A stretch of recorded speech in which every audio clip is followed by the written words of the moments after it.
Good morning mga guys, mga kagrasa. Meron tayo ngayong ino-overhaul na 4M40 Pajero. Ngayon natin siyang ita-timing na.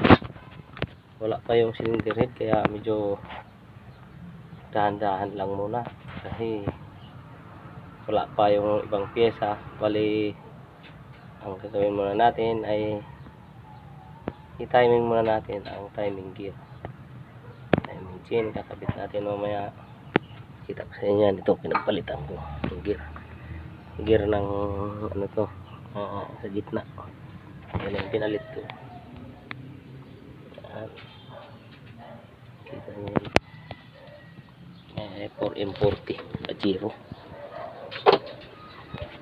general overhaul. Bali konti na lang ang gagawin, pero ninaandahan lang natin kasi ang mga ano ng cylinder head ay nasa machine shop pa. Nauna yung block. Kaya ang gagawin natin, timing tayo ng timing gear muna. Ang ating unahin. Mamaya kakabit natin yung timing cover pati yung timing chain.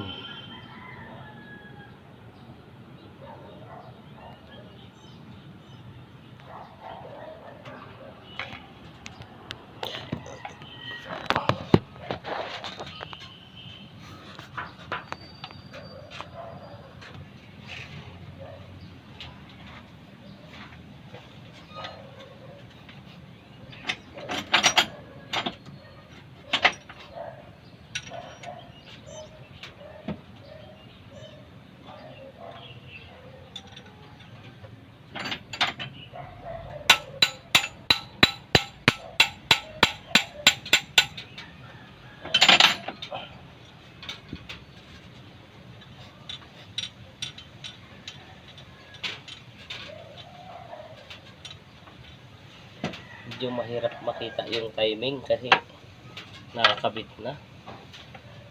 So gagamitan natin siya ng salamin para makita.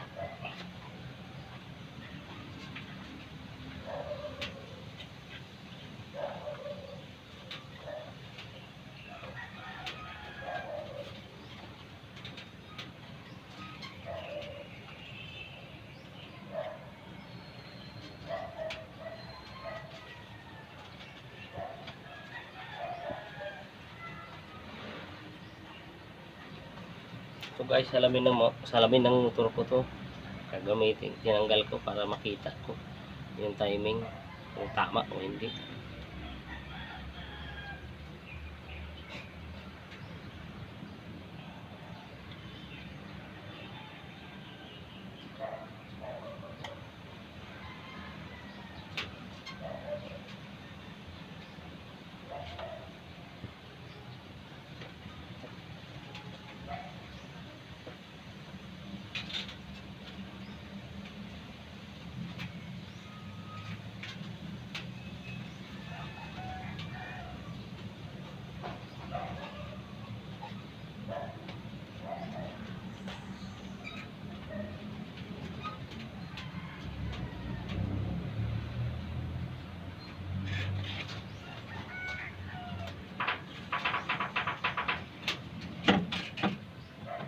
Malayo yung timing niya, gear. Ating kalasin yung gear na maliit. Ito, itama natin yung timing.